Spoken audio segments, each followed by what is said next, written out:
মশা মাছি এবং পরিষ্কার পরিচ্ছন্ন নগর করতে হয়, ঠিক সেরূপ হয়তো আমাদের সিলেট নগরটি আমরা করতে পারিনি। এখন আমরা শুরু করছি আজ থেকে। নগরের মানুষ মশা কামড়ে অতিষ্ঠ।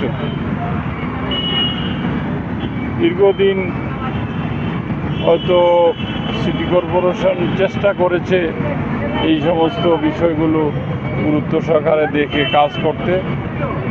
কতটুকু সফল হয়েছে আমি জানি না। এখন আমরা বিশেষ করে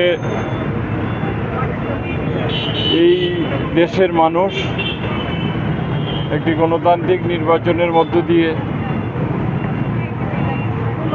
তারেক রহমানকে দেশের প্রধানমন্ত্রী বানিয়েছেন এবং ম্যান্ডেট দিয়েছেন। ঠিক অনুরূপভাবে আমাদের সিলেটের এই সদর আসনে যিনি প্রার্থী খন্দকার মুক্তাদির সাহেব বিজয়ী হয়েছেন, মন্ত্রী হয়েছেন, আমাদের সিটি কর্পোরেশনের সাবেক মেয়র তিনিও এক সিলেট ৪ সংসদীয় আসন থেকে বিজয়ী হয়েছেন এবং মন্ত্রী হয়েছেন।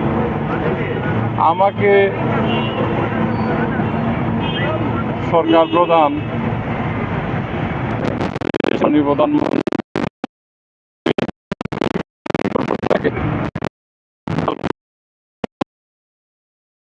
আমার হয়তো 3 দিন হয় এই দায়িত্ব গ্রহণ করার।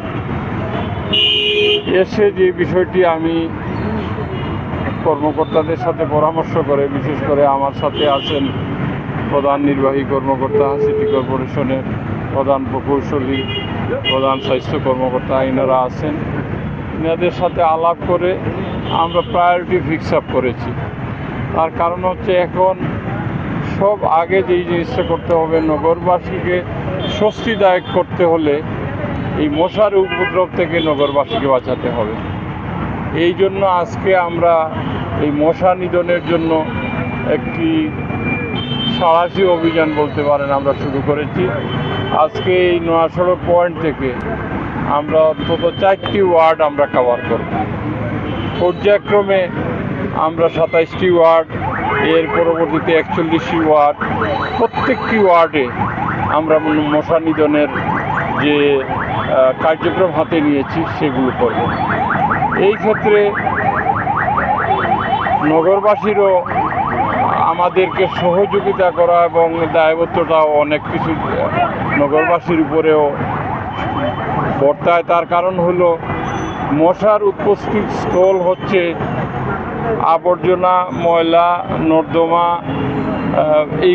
এইগুলো আমরা সিটি কর্পোরেশনের পক্ষ থেকে হয়তো আমাদের পরিচ্ছন্ন কর্মীরা এই কাজগুলো করছে, কিন্তু যদি আমাদের মধ্যে সচেতনতা না বাড়ায়, মানে বৃদ্ধি না পায়, তাহলে এদিকে হয়তো সিটি কর্পোরেশনের পরিচ্ছন্ন কর্মীরা কাজ করে যাবে, অন্যদিকে দেখা যাবে যে কোনো একজন নাগরিক ময়লা রাস্তার মধ্যে ফেলে দিচ্ছে।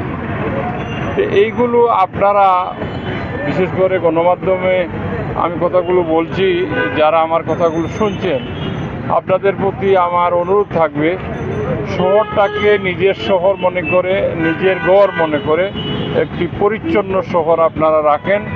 আমরা আপনাদের পাশে আছি। এই